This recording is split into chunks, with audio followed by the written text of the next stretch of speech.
Greetings all, and welcome to the first episode of the V.T.P, or the Veteran Trainer's Perspective. This video is going to be the first in a series of videos where I take a look at the Pokemon series as a whole from a real-world perspective, and offer my own thoughts on certain aspects of the series as a veteran of it, to provide a greater insight into the mechanics and business that goes behind the creation of the series. For this first video, we are going to tackle something that I do not believe has really been covered in depth by others as far as I can see, and I hope that you will find my analysis of it to be helpful in understanding the topic to a degree beyond what you might otherwise know.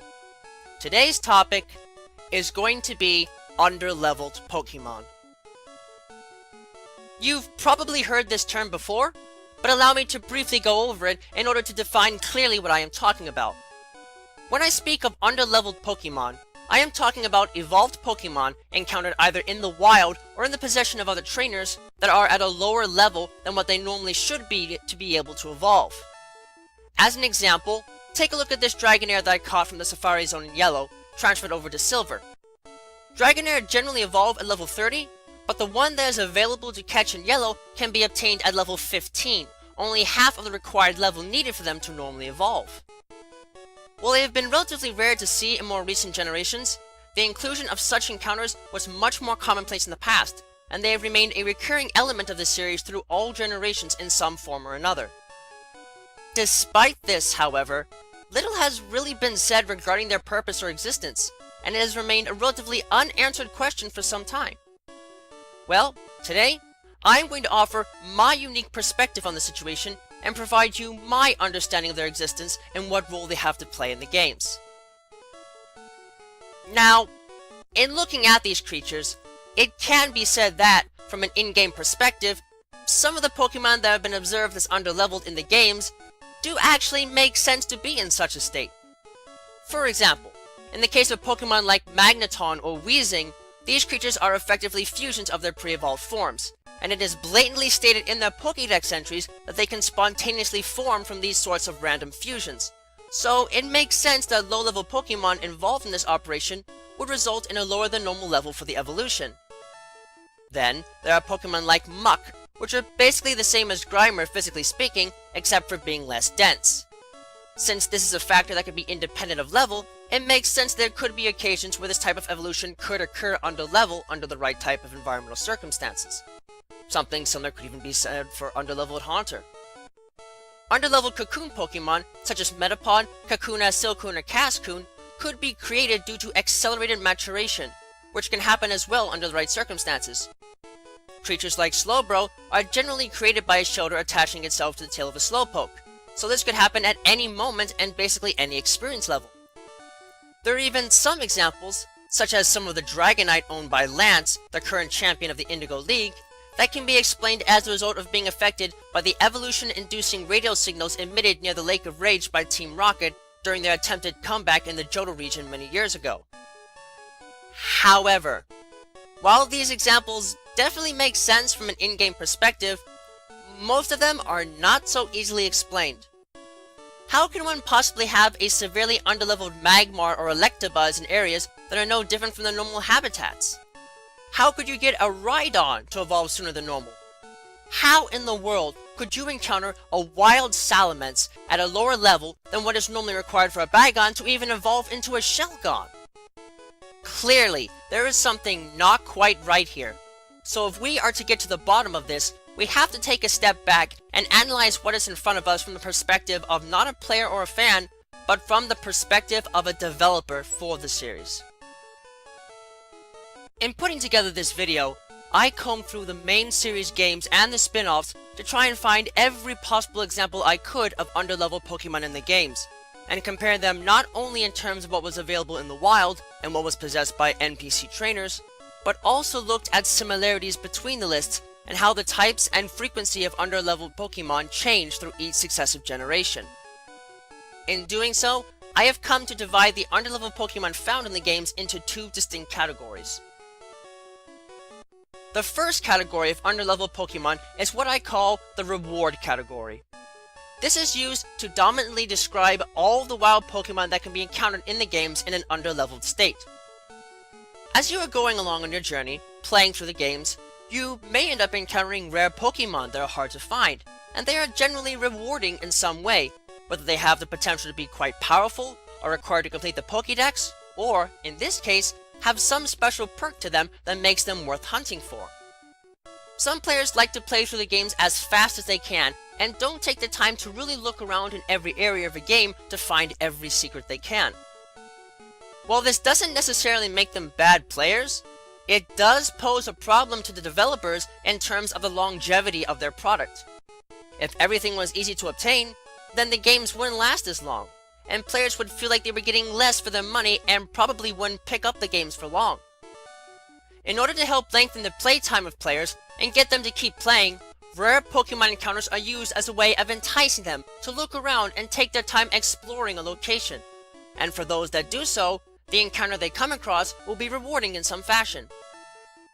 One such way is to find wild evolved Pokemon that are at a lower level than what would be expected, and while this means they can sometimes be more difficult to catch than what else is around them, that little extra challenge makes them that much more rewarding. An early and great example would be the level 9 Pidgeotto that can be encountered in Viridian Forest in Yellow. Now, we all know that Yellow was designed to be more like the anime in its construction and the wild Pokemon that can be found in it. And in the anime, after getting Pikachu and Caterpie, our protagonist Ash manages to catch a wild Pidgeotto in the forest. But no such thing existed in the Gen 1 games before Yellow. As such, Yellow added the chance of being just like Ash and adding one to your own collection. The catch to this, however, is that it only has a 1% encounter rate, so you will have to search hard to find it. But if you do get it, you will have a low-level but powerful evolved Pokemon on your team that can give you an edge over other trainers in terms of stats, compared to what a normal Pidgey would be like at the same level. This sort of reward-based system of searching and encountering is still used in the games today, with some more modern infamous examples including the level 9 to 12 Salamence that you can encounter on Alola Route 3 in Gen 7 through SOS chaining. It too is just as rare to find as that Pidgeotto, but the patient and determined can grind for it and eventually find it, granting them access to an incredibly powerful Pokemon at a very early part of the game. It should be noted, however, that this type of reward is not the only one associated with these Pokemon, as Gen 2 offers its own sort of reward in traveling to the Kanto region in the post-game. From the way that I see it, the Kanto region was really just an extra reward to players of the Gen 2 games, and while it was expanded upon in the remakes of the Gen 2 games, in the originals, this treatment of it as a reward can easily be demonstrated through its compact size compared to how it originally was. Here, all the wild Pokemon possess levels that were closely associated with the levels that would have been expected to see in the Gen 1 games for each location, but the areas now include many evolved Pokemon that are still at these low levels, such as the wild level 33 Muk in Kanto Route 17. On the one hand, this seems to be a signal to show that time has passed since the Gen 1 games, and indeed it has, as the Gen 2 games occur years after the events of the Gen 1 games.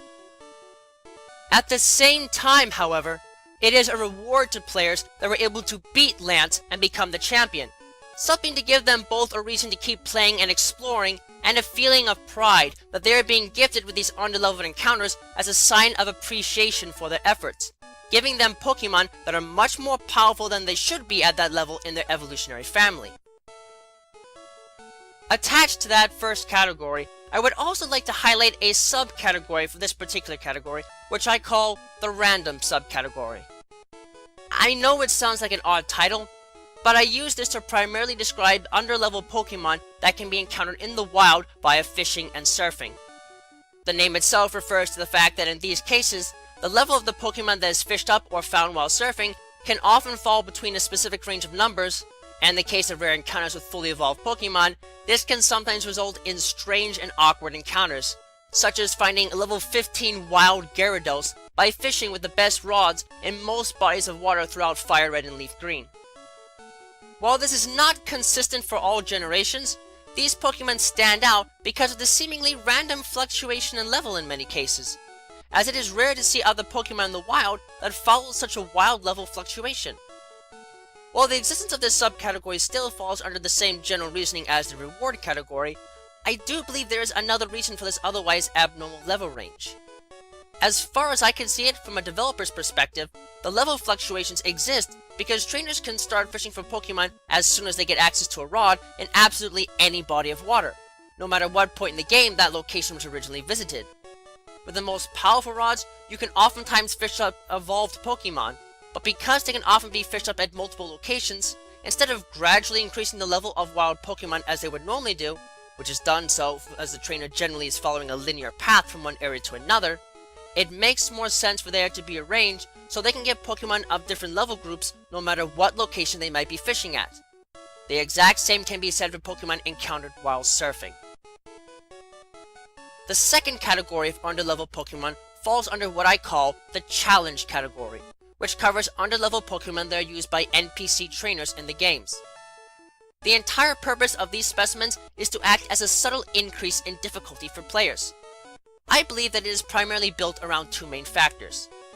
First of all, in the case of certain major opponents like rivals or gym leaders, having an underleveled Pokemon in their team is a careful balance between the actual level of the Pokemon, a measure of difficulty that is spread out over the course of a trainer's journey with each challenge, and the fact that it is an evolved Pokemon. In the case of basic NPC trainers though, they act as a slight difficulty spike to test trainers to see if they are experienced enough to be able to handle slight jumps in difficulty to make them better prepared for whatever may come to them. Going back to Muk as a classic example, there is a super nerd on Kanto Route 8 that has 3 Pokemon, 2 Grimer and a Muk, all at level 22. At this point in the game, trainers will have already encountered Grimer, and may be able to easily deal with them. If this trainer just had 3 level 22 Grimer, as that is what the player would be expected to have, then it would be a simple, boring fight and wouldn't offer any challenge at all. However, because Muk is an evolution, its stats are higher, and it is therefore more powerful than its brethren. Granted, it will still have the same moves as its Grimer companions, but that's done on purpose. The moves are the same to instill a level of familiarity so you know what to expect, but the strategy with which you use your Pokemon is being tested, to see if your Pokemon can handle a threat stronger than what their level might be able to allow them to handle if they are at the same level, and thus force you to use some sort of strategy to overcome this combatively familiar yet more powerful enemy. These slight difficulty spikes help to keep players on their toes and prepared for challenges anywhere. If these do not exist, then some players might breeze through the normal NPCs but be stumped and blocked by major battles like gym leaders, who use far more powerful Pokemon than other NPCs. As a result, these little challenge encounters are there to keep trainers constantly evolving and growing throughout their journey, and preparing them to handle any threat they come across, no matter how imposing it might otherwise be. The increased experience they get for defeating such a powerful foe acts as a further incentive to actually working to beat them, rewarding players for the defeat of an opponent that would otherwise be stronger than what the player would have access to at that same level. Proportionally speaking, this second category is not as prevalent as the reward set, but I think that is done to put a greater emphasis on exploration and discovery, to make it feel more like an adventure to the player than just a slog through fights in the games. This makes it more welcoming to novice trainers, as it places the actual adventure in the forefront of their mind rather than just the battling, so they are encouraged to spend their time exploring rather than just grinding to get stronger Pokemon, and thus makes it more appealing to casuals, which is sort of what the games are designed around. This is one of the many things that makes Pokemon such a great franchise. It's made to appeal to both novice trainers and veterans alike, making the adventure and the journey easy to play, while at the same time making the games require strategy, patience, and expertise to master. So, with this, we have a clear view of the purpose behind the existence of underleveled Pokemon in the games, so we could easily wrap things up here. But, in my research, I came across something interesting that I think is worth further discussion. You see, there has been a remarkable shift in the occurrence rates of underleveled Pokemon between generations, with a clear split in the frequency of their occurrence between Gens 1 and 2 and all subsequent generations. In Gens 1 and 2, and in turn the subsequent remakes, there were noticeably more underleveled Pokemon featured in the games than in all other generations, and the differences between the level they were found at and the level they were supposed to evolve at tended to be much more dramatic. Moreover, in looking at the Pokemon that tended to be featured underleveled, there was a much larger degree of similarity between those found in the wild and those used by trainers. Now, while this latter pattern could be related to the limited number of Pokemon available to use in the first two generations, and the higher occurrence rate of underleveled Pokemon in Gen 2 is partially to blame on the reward of visiting the Kanto region in the post-game as already described, that still leaves Gen 1 as an oddball out of them all. Why was this phenomenon so prevalent then? I believe that the answer lies in looking at two important factors in the Pokemon of Gen 1, their movesets and their stats. If you take a look at any Pokemon's moveset from today, a lot of them tend to get a fairly decent selection of moves to choose from, with many Pokemon getting access to close to at least a dozen moves or so in the level up move repertoire, if not more. As a prime example, take a look here at Muk's Gen 7 moveset. Now, let's take a look at its moveset from Gen 1 and... well, you can clearly see the difference. While it can easily be said that the expansion of Pokemon movesets throughout succeeding generations is just a consequence of what new moves end up being introduced in each generation, I believe there has also been a subtle change in the way that Pokemon and their moves have been examined. In Gen 1, the moves that Pokemon learned naturally were a byproduct of what types of moves that the creators thought each Pokemon would be capable of based on their overall anatomy and typing. They were conservative in the eyes of some, but that's only because the moves they were provided were the ones they physically seemed like they were capable of doing and nothing more. Looking at Muk again, for example, all of its Gen 1 moves can make sense in the context of its physical form. Pound is its basic striking move. Sludge is merely using the sludge that makes up its body as a weapon. Minimize, Harden, and Acid Armor are all physical manifestations of them being able to compress, solidify, and liquefy their sludge bodies. Screech is there as a representation of the horrendous cry that they can make with their sludge bodies. Poison Gas is there as a product of the noxious fumes coming from their bodies. And Disable likely stems from them being able to instill a panic in their opponent through their visage alone that could fluster them and keep them from using one of their moves. All require a bit of thought to understand, but they all fit. Nowadays, Muk gets moves like Mud Bomb that don't necessarily make sense from a purely anatomical perspective. However, they do if you're willing to accept them being able to use their bodies in ways that would not be obvious at first, but are within their capacity to actually do so. Sure, Muk can throw pieces of themselves with sludge, but as connoisseurs of dirt and filth, it stands to reason that they could eat dirt and mix it with their sludge to make mud, hence why they now get Mud Bomb. In Gen 1, it was all about the basic anatomical capabilities of many Pokemon, but as time went on, the focus shifted from what they are expected to be capable of, to what they are completely capable of. Secondly, in conjunction with the moves that were accessible to Pokemon, there are their stats to consider. In Gen 1, not only were the moves that Pokemon could learn very limited, but in almost all cases, Pokemon would not start learning new moves aside from the ones that they started with until getting close to the level at which you, the player, could actually obtain them in the games. With Grimer as an example, it couldn't learn any moves from the bottom level until level 30, because the lowest level they could be caught in the original Gen 1 games, not including Yellow as it came at a later date, was level 30. What this meant is that whether a Grimer was at level 12 or level 29, it didn't matter. It would be stuck with the exact same moves with no progression when used by an NPC trainer. In combination with the generally limited move variety that was accessible in Gen 1, this meant that the dominant focus of power from many opposing Pokemon, both in the wild and especially when used by NPCs, was on their stats, as the slight increase in power that can come from an extra level or two, or an evolution, would make more of a difference than the moves. Stats were the true focus of battle. This ties right back into what I mentioned before about the super nerd of the level 22 Muk. The moves are the same, but its stats are better, so it is more of a threat. As such, including so many underleveled Pokemon in the games was needed to help balance out this problem of limited move variety. Later generations saw a significant expansion in the number of moves that Pokemon could gain access to, and since move variety was not a huge problem anymore, using underleveled evolved Pokemon with a focus on stronger stats wasn't needed as much to balance things out, so they were used less frequently in subsequent generations. For me, This seems to be the most likely reasoning behind the shift in the frequency of underleveled Pokemon occurring, as the gameplay became increasingly more complex, and numbers alone ceased to be such a dominant trait that underleveled Pokemon required so much. From all of this, it can be seen clearly that, much as it seems to be the case, underleveled Pokemon exist for special reasons that make them significantly more valuable than just ones that evolve at the normal levels. However, with all that said, it must be asked, are ones from prior generations from the current one still as valuable as they used to be?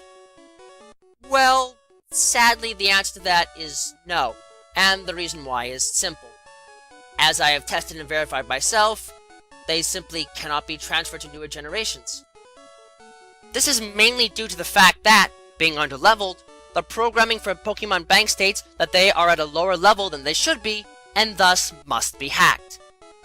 This precautionary measure sadly means that these specimens cannot be used in later games and are thus isolated to the ones they were found in for the most part, not counting moving between Gens 1 and 2, and thus have lost their long-term value in the process. Still, they have at least some presence in the latest generations, so even if their value cannot be transferred in time, the ones that are available currently through methods such as SOS chaining are a welcome continuation of the tradition. So, now we have an idea of why underleveled Pokemon exist, and while the results of this analysis have been detailed and complex, as a whole, I think they are a clear sign that the developers have put even more thought into the design of Pokemon than others would otherwise give them credit for. Underleveled Pokemon have a history steeped in the moveset and combat structure of the Gen 1 games, supported by the use for both a reward for curious players and a challenge to all players that helps them to prepare for harder challenges to come, thus leveling out the overall difficulty curve of the games in a subtle but noticeable way. It seems quite likely to me that given how persistent this aspect of the games has been, it will continue on into the future, and while it might not be as prevalent as it once was, the use of underleveled Pokemon is definitely one tactic that has added a sense of wonder and demand from players that might not otherwise be there, and should in turn be valued for the little things these specimens have done to add some excitement and intrigue to the otherwise basic structure of the games.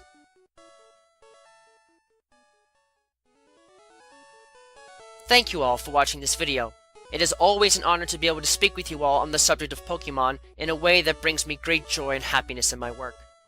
If you would like to keep tabs on past and future work, click that subscribe button, check out my work on DeviantArt, and don't be shy about following me on Twitter, where you can find pertinent announcements on upcoming work before it is officially posted. Links to both can be found in the video description. If you would like to support my work and help Miguel and I continue to produce more content for you and improve upon our presentation, please visit us at my Patreon page, which you can also find a link to in the video description. Yeah, no. With that, I thank you for watching and I wish you well.